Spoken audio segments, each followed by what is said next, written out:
How you guys doing? So I'm going to do yet another care sheet video, but it's not a particular species. It's what you need to know after a tarantula molts. So I got another surprise molt. This time is from my lovely Trinidad chevron, Psalmopoeus cambridgei, which are, as I explained in my Psalmopoeus care sheet video, they're recommended for the intermediate keepers. They're so-so in temperament. They can be aggressive. They're very fast. I could probably consider them like pokies, except minus the severe venom. So let's take a look at Trina. She's at least a 5-inch female. It's awesome. And we'll see how she looks like. Okay, so she's under her burrow. So I was wondering why she was in there, and I realized I just looked at this evening and found out there was a molt in there. Sweet. Okay, so how am I going to do this?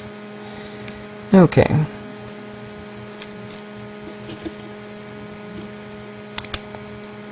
Oh, she's lovely. Oh, she's really large. Okay, the molted skin's there.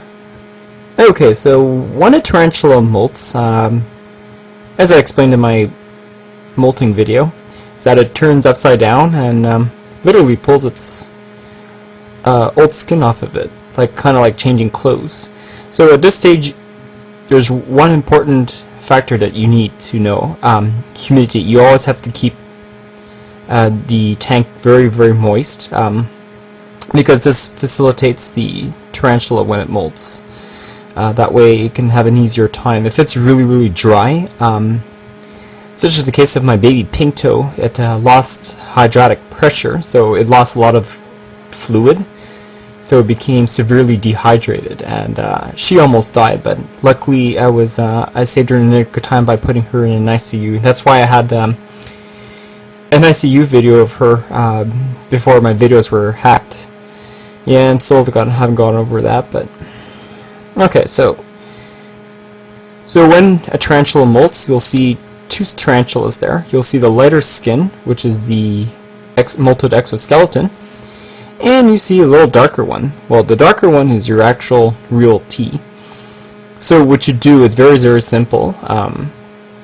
Just give it plenty of water.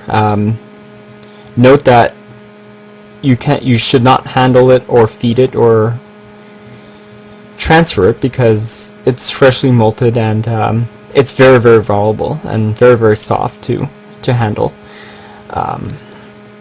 Yes, so what you do is you just give it plenty of water and don't feed it for at least a week. You'll know when a tarantula is fully hardened by checking the color of its fangs. Usually when a tarantula is freshly molted, as I probably shown you in my Lasiodora difficilis molting video from early this morning, you saw her fangs were like a whitish to reddish color. So when tarantulas molt, they have a really, really white color fangs and very translucent. So at that stage, the fangs are very, very soft. So if you try to feed crickets to a tarantula just shortly after it molts, it can actually damage the fangs. Yeah, because that means they're really, really soft. So as it hardens, you'll see the fangs change to a reddish color, like a cherry red to a bloody dark red, and then finally to black. So whenever a tarantula's fangs are black, that means it's fully hardened. You can transfer it, handle it at your leisure. Yeah, so basically just don't feed it for a week. For adults, usually they take about a week. For slings, I would say 3 to 4 days, and juvies take about at least 5 days for them to harden.